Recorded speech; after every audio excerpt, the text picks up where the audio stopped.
প্ৰিয় বন্ধু-বান্ধৱীসকল, পুনৰ আলফা সংগঠনলৈ অসম আৰক্ষীয়ে পঠোৱাৰ কথা পুনৰ দ্বিতীয়টো স্পষ্টীকৰণ আগবঢ়ালে মানস বৰগোহাঁই ওৰফে মুকুট অসমে। বৰ্তমান সময়ত আলফা স্বাধীনৰ ফালৰ পৰা যি ভিডিঅ' প্ৰেৰণ কৰিছে, সেই ভিডিঅ'ৰ জৰিয়তে মানস বৰগোহাঁয়ে বহুকেইটা বিস্ফোৰক মন্তব্য দাঙি ধৰিছে। আৰু এই ভিডিঅ'ৰ মাধ্যমেৰে মানস বৰগোহাঁয়ে অসম আৰক্ষীকো দোষাৰোপ কৰা দেখা গৈছে। মানস বৰগোহাঁয়ে কি ক'লে এই ভিডিঅ'টোৰ মাধ্যমেৰে তেখেতৰ মন্তব্য শুনোৱা হওকচোন। ৰাইজ, মই মিছা কথা কোৱা নাই।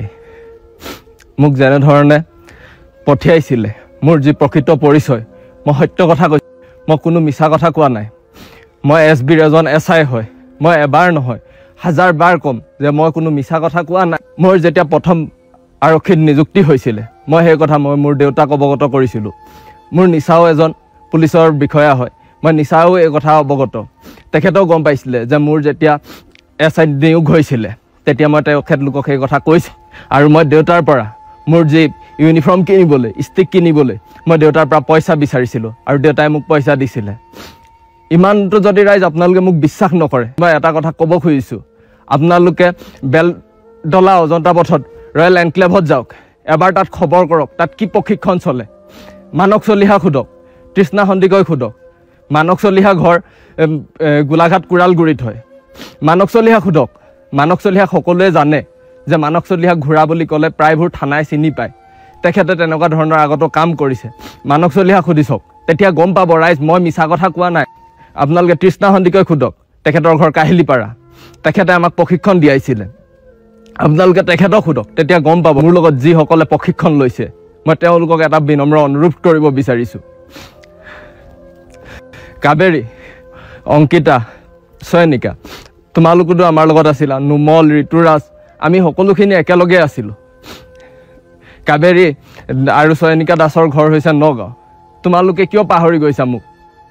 তোমালোকতো এই আলফাৰ বিৰুদ্ধে যি যুঁজ হৈছিলে, সেই যুঁজত আমাক কেনেধৰণে ব্যৱহাৰ কৰিছিলে তোমালোকেও জানা। আমাক কেনেধৰণৰ প্ৰশিক্ষণ দিয়াইছিলে সেই কথা তোমালোকেও অৱগত। নুমল, তোমাৰো ঘৰ গোলাঘাট মেৰাপানীত। তুমি মিছা নক'বা, সত্য কথা কৈ দিয়া। আমাক যি ধৰণে প্ৰশিক্ষণ দিছিলে এনক্লেভত, আমাক কি ধৰণে আলফাৰ বিৰুদ্ধে প্ৰশিক্ষণ দিয়াইছিলে। আৰু তাত প্ৰশিক্ষণ দিয়াত আমাক বাৰে বাৰে কৈছিলে যে আমাৰ শত্ৰু অকল আলফাৰ লগতহে আমি যুঁজ দিব লাগে। আৰু সেই ক্ষেত্ৰত আমাক আণ্ডাৰ কভাৰ হিচাপত প্ৰস্তুত কৰিছিলে। আমাক যেতিয়া মিছন দিয়া হয়, সেই মিছনৰ কাৰণে আমাক প্ৰস্তুত কৰিছিলে। অকল আলফাৰ বিৰুদ্ধে মিছনৰ ক্ষেত্ৰত আমাক প্ৰস্তুত কৰিছিলে প্ৰশাসনে। ইয়াৰ লগত বিশেষকৈ যোগদান কৰিছিলে মানস চলিহাই। মানস চলিহাই আমাক বাৰে বাৰে আমাক ব্ৰেইন ৱাছ কৰিছিলে। আৰু মানস চলিহাই আমাক বাৰে বাৰে আমাক এইখিনি কথাই কৈছিলে যে আমি যুঁজ দিব লাগিব আলফাৰ বিৰুদ্ধে। আৰু সেইমতে আমাক এই প্ৰশিক্ষণৰ কালচত আমাক শিকাইছিলে। আমাৰ আন্ধাৰ কভাৰ হিচাপত এতিয়া সকলোৱে কৈছে, যেনেধৰণে প্ৰশাসনে আমাক কৈছে যে আমাৰ কোনো পৰিচয় নাই বা আমাক এটা লোভিয়া বুলি ক'বলৈ গৈছে বা আমাৰ অন্য উদ্দেশ্য বুলি ক'বলৈ গৈছে। নহয়, আমাৰ কোনো উদ্দেশ্য নাই। আমাৰ কোনো ভুকীয়াকৈ আমি একো উদ্দেশ্য লৈ আমি একো লোভত পৰি কৰা নাছিলোঁ। আমাক যি ধৰণে ব্যৱহাৰ কৰিছিলে, আমাক যেনেধৰণে প্ৰলোভন দিছিলে, হয় আমি প্ৰলোভিত হৈছিলোঁ, কিন্তু বিশেষকৈ আমাক তেনেধৰণে তেওঁলোকে আণ্ডাৰ কভাৰ হিচাপত ব্যৱহাৰ কৰিছিলে। আণ্ডাৰ কভাৰ হিচাপত যেতিয়া ব্যৱহাৰ কৰিব, আমাৰ কি সুকীয়া পৰিচয় থাকিব? আপোনালোকেও চাগে হয়তো জানে, আণ্ডাৰ কভাৰ হিচাপত যদি থাকে, আণ্ডাৰ কভাৰ কোনো সুকীয়া পৰিচয় নাথাকে। ঠিক একেদৰে আমাৰো সুকীয়া পৰিচয় নাই। আৰু আপোনালোকে এতিয়া যদি বাৰে বাৰে মই কৈ আছোঁ যে হয় মই SBৰ SI হয়, আপোনালোকে হয়তো বিশ্বাস কৰা নাই ৰাইজ, তেন্তে হ'লে মই এটা শেষত আপোনালোকক কথা কওঁ। আপোনালোকক আৰু প্ৰমাণ কি দিম? মোৰ মোবাইল নাম্বাৰটো লওক, মোৰ মোবাইল নাম্বাৰ কল ডিটেইলছ উলিয়াব। আপোনালোকে মোৰ মোবাইল নাম্বাৰত বেছি সংখ্যক পুলিচৰ লগত কথা পতা আপোনালোকে পাব। মোৰ মোবাইল নাম্বাৰটো লৈ লওক। মোৰ মোবাইল নাম্বাৰ হৈছে 7896411176। এইটো মোৰ নিজৰ পাৰ্চনেল মোবাইল নাম্বাৰ হয়। এই মোবাইল নাম্বাৰটোত আপোনালোকে চালে আপোনালোকে নিজে গম পাব মই সঁচা কৈছোঁ নে মই মিছা কৈছোঁ। এতিয়া যিসকলে মোৰ লগত প্ৰশিক্ষণ লৈ আছিলে, বিশেষকৈ মই তেওঁলোকক উদ্দেশ্যে ক'ব খুজিছোঁ, ভাই আৰু ভুল নকৰিবা। বহুত ভুল কৰিলোঁ। এতিয়া মই যি ভুল কৰিছোঁ, মই কেনেকৈ আছোঁ, কি হৈছে, মই কাৰ কাৰণে আজি ইমান এনেকুৱা নিৰ্যাতিত হ'ব লগা হৈছে, তাৰ একমাত্ৰ দায়ী অসম প্ৰশাসনে আমাক বিশেষকৈ শিকাইছিলে যে কেনেধৰণে আমি আলফাৰ বিৰুদ্ধে যুঁজিব লাগে। অকল আমাক আলফাক শত্ৰু বুলিয়ে শিকাইছিলে। হয়, মই আজি আহি আলফাৰ ওচৰত সত্য কথা কোৱাত তেওঁলোকে মোক কৈছে যে মই মিছা কথা কৈছোঁ। মই এটাও মিছা কথা কোৱা নাই। আৰু মই এটাও মিছা কথা ক'বলৈ খোজা নাই যি কথা মই আগতেও কৈছোঁ এটা কথা সঁচা প্ৰত্যেকটো কথাই মোৰ হাতত যুক্তি সহকাৰে প্ৰমাণ আছে আৰু মই প্ৰমাণ সহকাৰে ক'ব পাৰোঁ যে তেওঁলোকে আমাক ব্যৱহাৰ কৰিছিলে পাৰ্থ আৰতী মহন্ত জি পি সিং তেওঁলোকে আমাক এটাকৈ ব্যৱহাৰ কৰিছিলে আৰু মই যে এই ক্ষেত্ৰত আছোঁ এতিয়া সকলোৱে কৈছে যে কোনো নাজানে বুলি কোৱাসকল মই প্ৰশাসনৰ বিশেষ বৰমূৰীয়া কেইজনক সুধিব বিচাৰিছোঁ ত্ৰিনয়ন বৰদলৈ ছাৰ আপুনি মোক ভালকৈ জানিছিলে হিমাংশু দাস ছাৰ আপুনি ভালদৰে জানে জোনমণি বাইদেউ আপুনিও জানে যে মই সত্য কথা কৈছোঁ নে নাই আপুনি নিজে DGP অফিচত কৰ্মৰত জোনমণি বাইদেউ আপুনি নিজে সত্য কথাটো কৈ দিয়ক যে কেনেধৰণে প্ৰশাসনে আমাক আণ্ডাৰ কভাৰ হিচাপত ব্যৱহাৰ কৰিছিলে ত্ৰিনয়ন বৰদলৈ ছাৰ আপুনি এজন SCP হয় বশিষ্ঠ থানাৰ SCP হয় আপুনি সত্য কথাটো কৈ দিয়ক ছাৰ মোক মৃত্যু মুখলৈ তিলকৈ ঠেলি নিদিব মই প্ৰত্যেক মুহূৰ্তত মোক আপুনি ঠেলি দিছে মই সেইকাৰণে মোৰ লগৰসকলক ক'বলৈ বিচাৰিছোঁ যে আমি সকলোৱে একেলগে প্ৰশিক্ষণ লৈছিলোঁ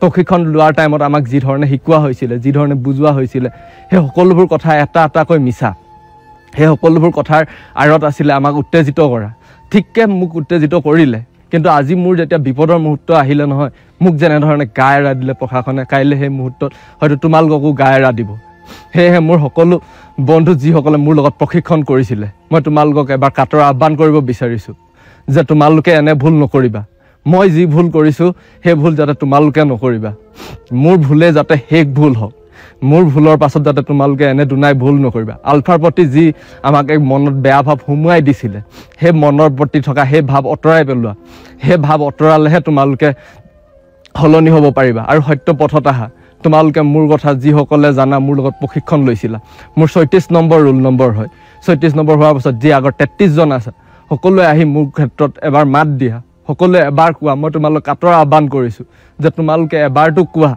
যে হয় মই তোমালোকৰ একেলগৰে আছিলোঁ একেলগে আমি প্ৰশিক্ষণ কৰিছিলোঁ কিয় আহি তোমালোকে আজি ক'বলৈ বিচৰা নাই কিয় মোক মৃত্যু মুখলৈ ঠেলি দিছা প্ৰশাসনে যি ষড়যন্ত্ৰ ৰচিলে প্ৰশাসনে আমাক যিহেতু প্ৰথমেই কৈছিলে সেইটো তোমাকো কৈছে মোকো কৈছে যদি কেনেবাকৈ কোনোবা মুহূৰ্তত আমাৰ সঠিক পৰিচয় পায় তেতিয়াহ'লে প্ৰশাসনৰ লগত আমাৰ কোনো সম্পৰ্ক নাই প্ৰশাসনে আমাক চিনি নাপায় আমি প্ৰশাসনক চিনি পাব নালাগে আৰু আমি কোনো তথ্য প্ৰশাসনৰ কাৰো আগত দিব নালাগে কিন্তু মই ইয়াত দিয়াৰ কাৰণে আজি প্ৰশাসনে মোক এনেকুৱা কৰিলে বন্ধুসকল তোমালোকে এনে ভুল নকৰিবা মই যি ভুল কৰিছোঁ মই গম পাইছোঁ ইয়াৰ চাগে কি ফল হয় সেইটো মই নাজানো কি সিদ্ধান্ত হয় মই সেইটোও নাজানো তোমালোকলৈ মই কিন্তু এটাই বাৰ অনুৰোধ কৰোঁ যে তোমালোকে তেওঁলোকৰ কথা শুনি যিসকলে প্ৰশিক্ষণ ল'লা নাহিবা তেনেকুৱা ভুল মনোভাৱ লৈ পিনে সংগঠনলৈ নাহিবা সংগঠনক ক্ষতি কৰাৰ উদ্দেশ্যে বা সংগঠনৰ হকে এখন ভুৱা যুঁজ কৰিম বুলি কোনো আগবাঢ়ি নাহিবা তোমালোকে তাতে থাকা